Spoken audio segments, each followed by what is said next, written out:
Hi everyone, எல்லாரும் எப்படி இருக்கீங்க? Happy Navratri to all. Welcome to my YouTube channel. என்னடா வாய்ஸ் சேஞ்ச் ஆயிருக்கேன்னு யோசிக்காதீங்க. நான் உங்களோட சிஸ்டர் தான் பேச போகிறேன். நவராத்திரிக்கு என்ன பண்ணலாம் அப்படி நீங்கள் யாராச்சும் யோசிச்சுட்டு இருந்தீங்கன்னா கண்டிப்பாக இந்த மஸ்டர்ட் கோகோனட் ரைஸ் ட்ரை பண்ணுங்கள். கன்னடத்தில் இதை வந்து காய் சாஸ்வே அண்ணா அப்படின்னு சொல்லுவோம். ரொம்ப சூப்பராக இருக்கும். நம்ம நவராத்திரி டைமில் ஃப்ரெண்ட்ஸை கூப்பிட்டாலும் இந்த மாதிரி சூப்பர் அண்ட் டேஸ்டியான 1 pot ரைஸ் டின்னர் மாதிரி கொடுத்துடலாம். இதுக்கு ஃபஸ்ட்டு என்ன பண்ணுறதுன்னு பார்த்துடலாமா? ஒரு மிக்ஸி ஜாரில் 1 டேபிள் ஸ்பூன் மஸ்டர்ட் எடுத்திருக்கேன் சாஸ்வை, 1/4 டேபிள் ஸ்பூன் வெந்தயம் எடுத்திருக்கேன், கொஞ்சமாக புளி, 2 காஷ்மீரி சில்லி பவுடர், 4 காஞ்ச மிளகா. காரத்துக்கு ஏற்ற மாதிரி நீங்கள் மிளகாவை சேஞ்ச் பண்ணிக்கலாம். ஏன்னா எனக்கு வந்து இந்த மிளகா வந்து ரொம்ப காரமாக இருக்குது, அதனால நான் 4 எடுத்திருக்கேன். 1 கிளாஸ் ரைஸ் தான் இன்றைக்கி எடுத்திருந்தேன், அதனால் 4 கரெக்டாக இருந்துச்சு. உங்களுக்கு மிளகா கம்மியாக இருக்குது காரம் அப்படின்னா கொஞ்சம் எக்ஸ்ட்ராவாக எடுத்துக்கலாம்.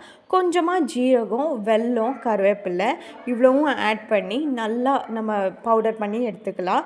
அதுக்கப்புறம் ஒரு அரை தேங்காய் நான் இங்கே போட்டிருக்கேன். இதை எதையும் நான் ரோஸ்ட் பண்ணல, எல்லாமே அப்படியே போட்டிருக்கேன். உங்களுக்கு தேவைப்பட்டுச்சுன்னா ட்ரை ரோஸ்ட் பண்ணிங்கனாலும் ஸ்மெல் சூப்பராக இருக்கும். நான் எப்படியும் நல்லா திரும்பியும் அரைச்சதுக்கப்புறம் ரோஸ்ட் பண்ண போகிறேன்ட்டு எல்லாமே நான் ட்ரையாக போட்டுட்டேன்.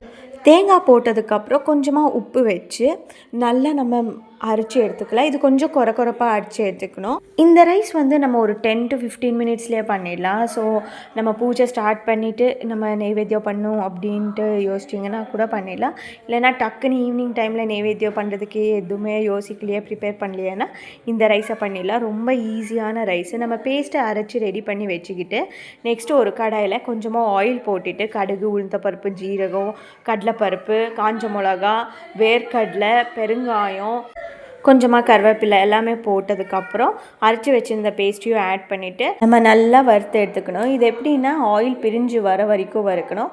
அதனால நம்ம கொஞ்சமாக தண்ணியும் ஆட் பண்ணிக்கலாம். மிக்ஸி கழுவி அப்படியே அதில் ஊற்றிட்டு நல்லா திருவிட்டே இருக்கணும். நம்ம டேஸ்ட் எப்படியும் நெய்வேத்தியத்துக்கு பார்க்குறது இல்லைல்ல, ஸோ அதனால தான் நான் ஃபஸ்ட்டு அரைக்கும் போதே உப்பு போட்டு அரைச்சிட்டேன். இல்லைன்னா கூட நம்ம நார்மலாக பண்ணுறதுனா அப்போவும் டேஸ்ட் பார்த்துக்கலாம், சால்ட் இருக்கா அப்படின்ட்டு. இல்லைன்னா சாதத்துலேயும் சால்ட் ஆட் பண்ணிக்கலாம், நம்மளோட விருப்பம் தான். நெய்வேத்தியத்துக்கு பண்ணுறதுக்குனால நம்ம கொஞ்சம் கேர்ஃபுல்லாக பண்ணணும், டேஸ்ட்டு கரெக்டாக வரணும் இல்லையா? அதனால நமக்கு அந்த பேஸ்ட் இல்லைன்னா தொக்கு எப்போ ரெடி ஆயிடுச்சுன்னு தெரியும்னா அதை கடாயை விட்டு பிரிஞ்சு வரும். அப்போ வந்து நமக்கு தெரிஞ்சிடலாம் ஓகே நம்ம மசாலா வந்து ரெடி ஆகிடும், நம்ம சாதத்தில் கிளறிக்கலாம் அப்படின்ட்டு. நான் ஆல்ரெடி 1 கிளாஸ் சாதத்தை வந்து ஆற வச்சுருந்தேன். அதுக்கே கொஞ்சமாக கொத்தமல்லி போட்டுட்டு சாதத்தை நல்லா கிளற போகிறேன். இதை வந்து உடையக்கூடாது. எனக்கு தெரிஞ்சு சித்ரான்னா இல்லை எந்த வெரைட்டி ரைஸ்னாலும் உடையாமல் அவ்வளோ சூப்பராக வந்தால் தான் அது டேஸ்ட் இன்னும் என்ஹான்ஸ் பண்ணி தரும். அதனால் நீங்கள் பார்த்து கிளறிக்கணும். நான் எப்போவுமே யூஸ்வலி சூடாக இல்லைன்னா கையிலேயே கிளறிடுவேன். ஸோ ஃபஸ்ட்டு சும்மா மிக்ஸ் பண்ணிவிட்டு அதுக்கப்புறம் நம்ம நல்லா நீட்டாக கையில் கிளறி விட்டோன்னா சூப்பராக இருக்கும். எனக்கு தெரிஞ்சு அதனால தான் கைப்பக்குவம்னு சொல்லுவாங்கள்ல, ஒருத்தர் கைப்பக்குவம் ஒரு மாதிரி இப்படின்ட்டு. கையில் கிளறுனா கொஞ்சம் டேஸ்ட்டு கூடுதலாக இருக்கும். நீங்கள் யாராச்சும் கையில் கிளறுனா சாப்பிடுவீங்களான்னு சொல்லுங்கள். சில பேர் இருப்பாங்க அவங்களாம் சாப்பிட மாட்டாங்க, ஹைஜீன் அந்த மாதிரியெல்லாம் யோசிப்பாங்க. நம்ம தானே வீட்டில் பண்ண போகிறோம், ஸோ நமக்கு தெரியும் எப்படி ஹைஜீனாக இருக்கும், நம்ம ஹேண்ட் வாஷ் பண்ணியிருப்போன்ட்டு. ஸோ அதனால் ஃபைன், நீங்கள் கையிலேயே கிளறிக்கலாம். உப்பு உங்களுக்கு பத்தலை அப்படின்னு தோணும் அப்படின்னா கண்டிப்பாக இந்த ஸ்டேஜில் ஆட் பண்ணிக்கிட்டு நம்ம உப்பை நீட்டாக கிளறி விட்டுடலாம். இன்றைக்கி 4th day of Navratri. Evening நெய்வேத்தியத்துக்கு எதுனா பண்ணணும் அப்படின்னு யோசிக்கும் போது தான் கொஞ்சம் காலையிலேருந்து வேலையாக இருந்துச்சு.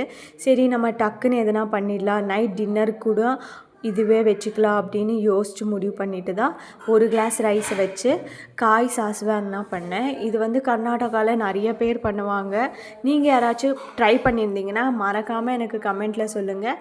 இதுதான் என்னோடய ஸ்டைலில் தேங்காய் மஸ்டர்ட் ரைஸ் காய் சாஸ்வே அண்ணா. உங்களுக்கு இந்த ரெசிபி பிடிச்சிருந்ததுன்னா மறக்காமல் லைக், ஷேர், கமெண்ட் பண்ணுங்கள். கூடவே இந்த வீடியோவில் நான் இன்னொரு ரெசிபியும் ஆட் பண்ணியிருக்கேன். அது என்னென்னா குழி பணியாரம். ரொம்ப சூப்பர் அண்ட் டேஸ்ட்டில் இருக்கும். இது ரொம்ப ஈஸியான ரெசிபி, அதனால தான் நான் இந்த வீடியோவில் ஆட் பண்ணலாம் அப்படின்ட்டு நான் ஆட் பண்ணியிருக்கேன். நீங்கள் மறக்காமல் செக் அவுட் பண்ணுங்கள். உங்களுக்கு ரெசிபி வீடியோஸ் போடுறது யூஸ்ஃபுல்லாக இருக்கா, நீங்களும் ட்ரை பண்ணுறீங்களா அப்படின்ட்டு எனக்கு கமெண்ட்டில் சொல்லுங்கள். அட்லீஸ்ட் யாராச்சும் 1-2 பேர் ரெசிபிஸ் ட்ரை பண்ணிங்கனாலும் எனக்கு ரொம்ப ஹாப்பியாக இருக்கும்.